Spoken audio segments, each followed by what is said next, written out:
Welcome to the next episode of the Promo Playbook by Cubic Promote. Today, we're going to be talking about sportswear, sports licensing, and the price of fan items like football jerseys, basketball jerseys, and other related fan merchandise and fan apparel. So once again, I've got my friend Anil here. Good day, Charles. Look, thanks for bringing this up. This is something that's actually quite close to my heart. Just the other day, I took my son, 15-year-old, to the rugby game, the Roosters. They won, by the way.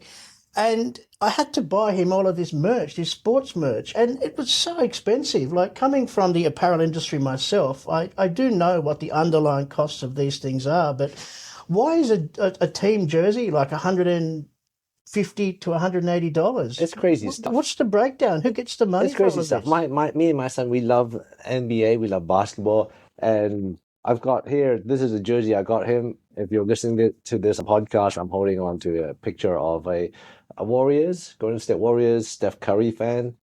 Take a guess. How much did this jersey cost, Neil? Oh, it would have to be at least $140 to $150. That's a good guess, but you're a bit off. More. We can't afford it. 180. Where does the money go, Charles? That is crazy. You know what? We're going to get an expert in, one of our resident experts, Wendy Lee. I'm going to have her break down all the numbers for us. Wow, she's coming on site to tell us about this. I've heard a lot about her. Yeah, 100%. Good things. Yeah, I'll get her on right now. Excellent. I look forward to it. Hey, so Wendy, I was just talking to my mate Anil a moment ago, and we were talking about the price of sporting goods, fan merchandise specifically. And I was just talking about a Steph Curry jersey that I purchased from my son. We're Golden State Warrior fans. They're not in the finals this year, but it doesn't stop us from being fans. And this jersey that I've got here, for those listening on podcast, was 180 Australian dollars. And now I know you have a bit of experience with merchandising, working with custom branding for sports teams, both big and small around Australia. Can you take us through exactly why this jersey would cost 180? Surely this jersey cannot possibly be that much to produce, right? What are some of the basic costs, Wendy?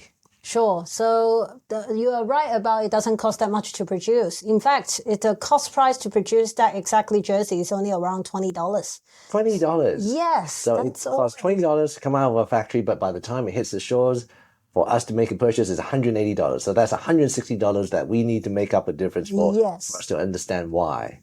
Well, as you all know, labor in Australia isn't cheap and rent isn't cheap. So half of the $180, roughly around $90, is going to retailers' markup. So they can use to pay their rent, pay their labor in Australia.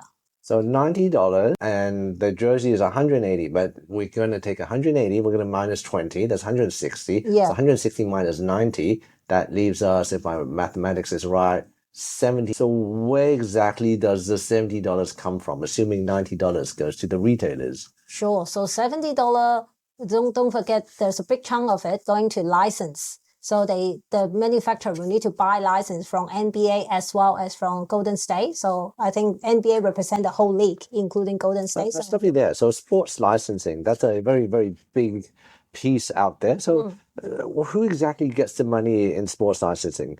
Is it a combination of the sporting teams? Is it the NBA association? Is it Steph Curry himself? Or is it all of these parties involved getting a chunk of the $30?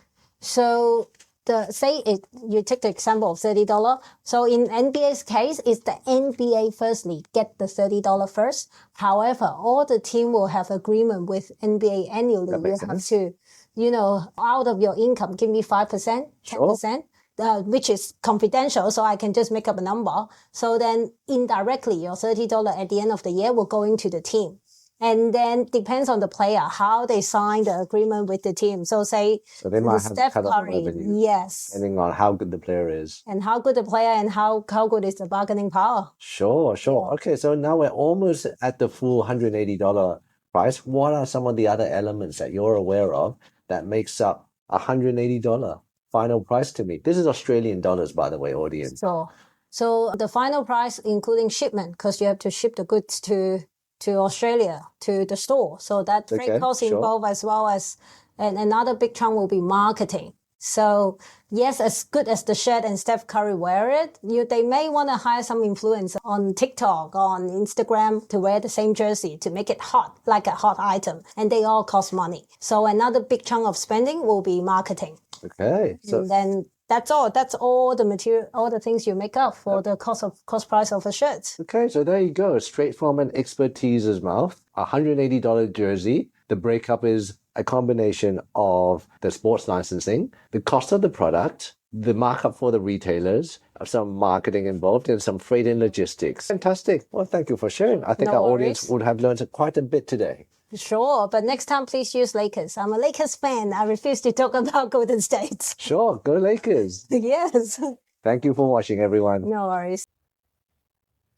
So that was really interesting listening to Wendy talk about the breakdowns of a $180 sports jersey and the different components that make up the total cost. One of the few things that we haven't talked about with sports jerseys, sports marketing, as well as the sports licensing industry in general is the difference between star players as well as star teams.